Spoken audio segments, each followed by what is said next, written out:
പൊതുമേഖലയിലെ പ്രവാസി നിയമനം സംബന്ധിച്ച നിയന്ത്രണം കർശനമാക്കണമെന്ന നിലപാടിൽ ഉറച്ച് ബഹ്റൈനിലെ എംപിമാർ. നിർദ്ദേശത്തെ എതിർത്ത ശൂറ കൌൺസിൽ തീരുമാനത്തെയും എംപിമാർ തള്ളി. സ്വദേശികളുടെ തൊഴിലവസരങ്ങൾ സംരക്ഷിക്കുന്നതിന് ഭേദഗതി ആവശ്യമാണെന്നാണ് പാർലമെന്റ് അംഗങ്ങളുടെ വാദം. ബഹ്റൈനിൽ പൊതുമേഖലാ സ്ഥാപനങ്ങളിലെ പ്രവാസികളുടെ നിയമനത്തിൽ കർശന നിയന്ത്രണങ്ങൾ ഏർപ്പെടുത്താനുള്ള പാർലമെന്റ് നിർദ്ദേശം ശൂറ കൌൺസിൽ തള്ളിയതിനെതിരെ എംപിമാർ രംഗത്ത്. സ്വദേശി പൗരന്മാരുടെ തൊഴിലവസരങ്ങൾ സംരക്ഷിക്കുന്നതിന് ഈ പരിഷ്കരണം അനിവാര്യമാണെന്നാണ് പാർലമെന്റ് അംഗങ്ങളുടെ നിലപാട്. സിവിൽ സർവീസ് നിയമത്തിലെ ആർട്ടിക്കിൾ 11 വരുത്താൻ ഉദ്ദേശിക്കുന്ന ഭേദഗതി പ്രകാരം ഒരു പ്രവാസി തൊഴിലാളിയെ നിയമിക്കുന്നതിന് മുൻപ് യോഗ്യനായ ബഹ്റൈൻ ഉദ്യോഗാർത്ഥി ഇല്ലെന്ന് മന്ത്രാലയങ്ങളും സർക്കാർ ഏജൻസികളും ഉറപ്പാക്കേണ്ടതുണ്ട്.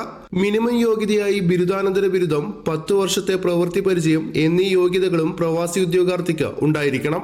ഇതിനു പുറമെ കരാർ അടിസ്ഥാനത്തിൽ ഒരു സ്വദേശി ജീവനക്കാരന് പ്രവാസി തൊഴിലാളി പരിശീലനവും നൽകണം. രാജ്യത്തെ സർക്കാർ ജോലികളിൽ പ്രഥമ പരിഗണന ബഹ്റൈൻ പൗരന്മാർക്കായിരിക്കണം.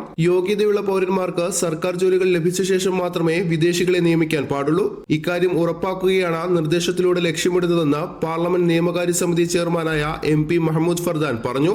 Media 1 Bahrain.